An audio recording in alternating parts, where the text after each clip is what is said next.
Bricks and Minifigs is your one-stop shop for all things LEGO. Hit the link below to find a store near you. Hey everyone, Joshua Hanlon here, and I'm in the Bricks and Minifigs store in Plano, Texas, and I'm with Zeke, and we're taking a look at his fantastic LEGO Star Wars Millennium Falcon mock here. So this thing is even more impressive than the official UCS LEGO Star Wars sets. Why don't you tell us a little bit about the design here?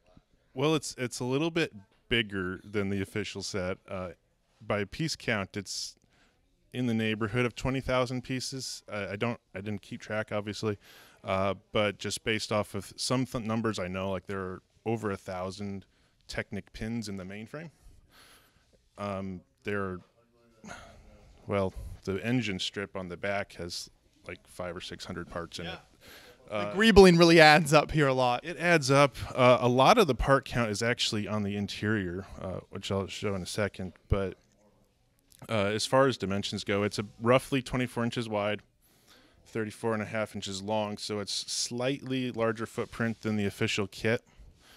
Some of the exterior things that I wanted to do differently than the official kit was try to capture the dome shape of the hull rather than just have flat panels. So there are actually 3 sections that are angle, and then the central ring is perfectly flat. So you get more of a rounded idea that way. Yeah, it gives it more of that saucer look, I think. I also wanted to make sure that just finer proportions were like accurate. This is based off of the 32-inch ILM model for Empire Strikes Back. So it's got the 5 landing gear on the bottom and everything. As far as proportions go, I wanted to make sure that the engine vents were the right diameter compared to like the cockpit tube and other things. As far as I could measure, that meant a 7-stud diameter, and LEGO doesn't work in odd numbers. So this is one of the most challenging things, was to find a low-profile vent design that was within a half plate of being 7 studs in diameter. I built it first, the cockpit. I didn't want to use the official LEGO cockpit. I wanted to do a brick built one, and that was kind of the basis for the whole model. So I built the smallest cockpit I could that correctly held the proper number of minifigs, as you see in the movies, was structurally stable, and was actually able to have a cavity that goes all the way back through the tube. So this is hollow in here. And then I scaled the rest of the ship off of that. So this ended up being about 10.5 studs wide, which made the scale. Some things you might recognize, like the outer facade of the cockpit, is similar in appearance to the official LEGO kit one. But the structure is way different inside. This is also the LEGO kit's dish. The top I actually spent less time on than the bottom. The bottom, it was upside down on my table for a year or more. And the thing that I want to do with the bottom mostly was I want to make sure it was detailed well, but also on the ILM model there are slight angles to the sides of the landing gearboxes, and I wanted to try to capture those to a certain extent. So putting those angles in did create some more gaps than I would have liked, but I think the overall appearance is favorable to what I was trying to accomplish. But yeah, that's as minimal studs as possible. LEGO doesn't make studless wedge plates, so there are some unavoidable studs, but I used a lot of snot on the studs not on top, on the square hexagonal central tunnels, which upped the part count again. I love the way you've displayed it here as well. So you've got this large black Technic stand that really makes for like a cool display model. Thanks. Yeah, that stand went through several variations before I found a design that would support 30 pounds of plastic. I think I wrote on the card that it was 20 to 25 pounds, but Andrea's convinced that it's actually 30 pounds. And it might be. The stand's pretty flimsy when it's not on. The main frame of the Falcon actually makes the whole thing much more stable. But yeah, I I can take off the top. As you might imagine, having this domed effect on the hull means that not only are the hull plates themselves more fragile than something like the Lego kit had, but there's not much supporting them underneath. So this comes apart in a number of pieces, and some of them easier than others. So the most difficult one to get off is this, because it just kind of wedges in there. Start to see the interior appear here. Yeah, and this would be the engine room. You don't ever actually see this in the original trilogy. You might see it in Solo at some point, the movie Solo, but a lot of the interior of the Falcon is not actually seen in the original trilogy movies. So this interior is based off of floor plan cross sections from original source material and the cross sections book that came out like a long time ago. And some of it I had to take some creative liberty with. For example, this cargo bay, it's just an outline in the floor plan and the cross sections, and we never see it in the movie, so I was like, well, what would the inside of that look like? Another thing to take creative liberty with is like the wall detailing in here and in this other side. After I built this, I realized that I had like a mini Starship Enterprise. What a great little Easter egg. Yeah, it's like completely unintentional, but there it is. But you never see this hallway. You never see the inside of the docking ports. So I had to take some creative liberties with those. I'll have to walk around the front more to get the front off. Some of these, because of the way they lock in here, are tinier pieces. Have you ever had any big disasters while taking any of the ship apart? Since it's been built, I have not, thankfully. When it was probably about 3/4 built, I did drop the whole thing once onto my table. Actually, minimal damage. All the hull plates popped off of it on the bottom side, because obviously they're kind of fragile. But the main structure survived. The mandibles mostly survived. Let's get the rest of this off of here. So you can see the number of different hull plates I had to build to make the dome shape, but then they all had to also stay on while it was vertical. So they kind of nest together and then lock in to where they attach. So many hull plates.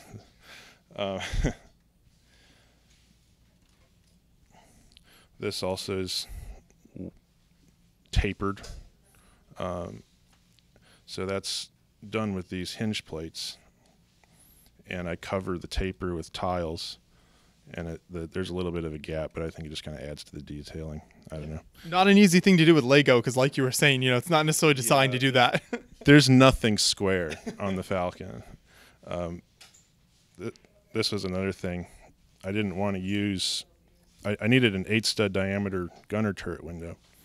The Lego makes one that was in the UCS TIE Fighter set. They're like $40 a pop if you buy them on Bricklink. And I was like, I want to do a brick built like they did it in the actual movie models. So it's just flex tubes. That's probably too much stress to be legal. But I don't work for Lego, so it's okay. But at Bricks and Minifigs, it works. Minifigs, it works. That's right. This central thing comes off. This is just the collector for the panels, so they have something to go against. This is the top gunner turret. It's removable. The thing I wanted to do was be able to look all the way through the mainframe and everything like you can in the movie. So there's a replica of one of these on the bottom as well. And it's accessible, so this pulls out. And then this is the hallway, the ladder that goes up and down. And this whole central core comes out, which was a bit of a challenge in of itself, because this computer station intrudes upon the cavity that would be a central core. So they can't pull straight out. It has to come to the side and come out. So that's the central core comes out, and then you can see the lower turret in there. That also comes out, but that one's a little bit of a pain to get back in there. So I'll leave that one in there. This is a remarkably smooth process, though, actually, so far with how you've taken this apart. It seems like things, very modular type idea. Yeah, I appreciate that. It was a little bit trial and error. I had most of the design planned out in my head before I started, and then when I went to start prototyping various parts of it, some things didn't necessarily work as well as I envisioned, so I had to reimagine some parts of it. 2 smuggling compartments in this. The movie A New Hope only shows one, which is the one that's in front of the cockpit tunnel. These 3 black tiles here actually come out. I don't have a handle on them because they're smuggling compartments. You're not supposed to know they're there. I need to get like a sticky tack thing where I can pull one up. At the moment, I just have to get some finger stick, but it doesn't stick at the moment. Anyway, there's a smuggling compartment under here that holds 2 minifigs. There's one here that holds 3 minifigs. So you can put 5 minifigs under the floor, which is significantly more than the official kit, which was one of the things I wanted to do. Also, you've got the maintenance bays that in Empire Strikes Back that Han Solo is working in. I need my paperclip to pull these up as well. I was more about, so I wanted certain features in it, but I was more about the display appeal than functionality, so I don't mind having a paperclip to pull these things up. I mean, still very impressive functionality here, and just the details under the floor as well. Yeah, so this is actually looking down into the forward landing gear box because there's obviously not enough overhead space anywhere else in the mainframe. So that's that. This is to represent the tool tray that falls on Han's head in episode 5. I thought about just putting like a flat tile there, but it would never stick down. Also, there are under the floor of the engine room escape pods. We'll just pretend I didn't drop that. I've only got 2 in here. There are supposed to be 5. There's room for 5 if I really wanted them in there. The issue is there are 2 beams of the mainframe that run through here. And by the time I had decided I was going to put escape pods in there, I didn't really realize how much room would be in there. I didn't want to tear it down far enough to change the mainframe construction. So if it ever shatters and I rebuild it, it'll have 5 escape pods. But at the moment, it's got 2. They can come out. They hold a minifig.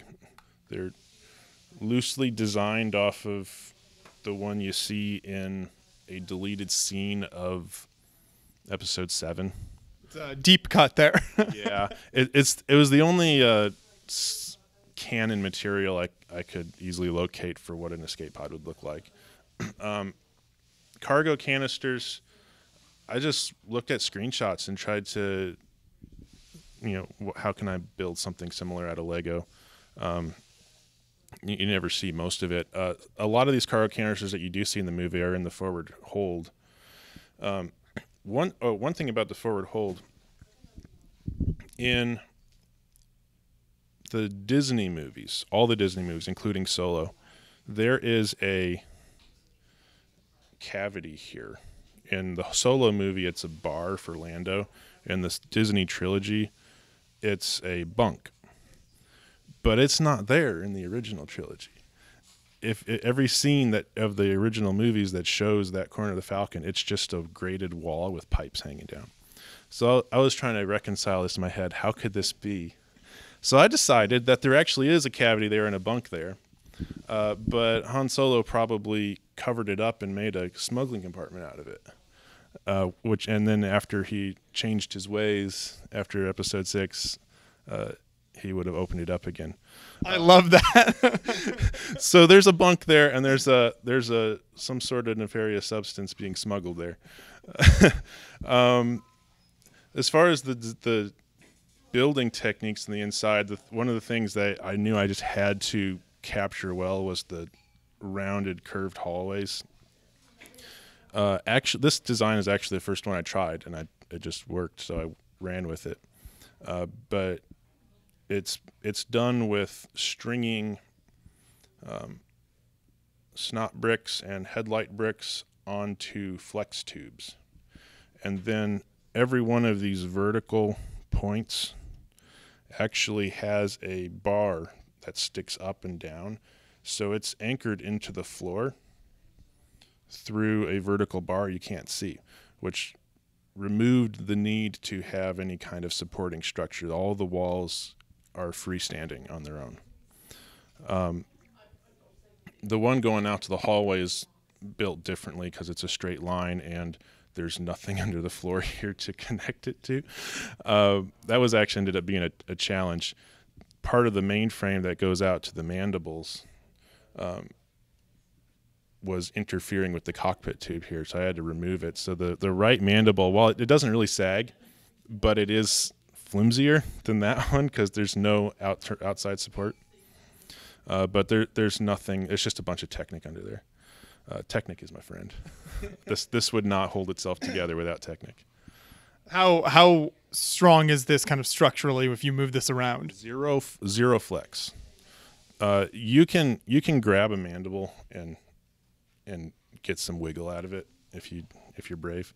But when I pick it up, I remove the central core, I remove the lower outside turret, and I can actually just pick the whole thing up from the middle. And then there's a point right here on this mandible inside where it's strong enough for me to support it. So between the center and that point, I can pick the whole thing up. No flex whatsoever. It's extremely sturdy structurally. The only fragile nature is the domed hull plates, and of course the facades. For this was a bit of a challenge. Once again, there's flex tube in there. I thought it was an illegal building technique to wrap flex tube like that and just clip things to it. But then LEGO came out with their diorama set of the throne room in the Death Star, and they used that technique on the windows. I was like, okay, it's no longer an illegal technique, so I can use it. They're allowed to change the rules because they make them all.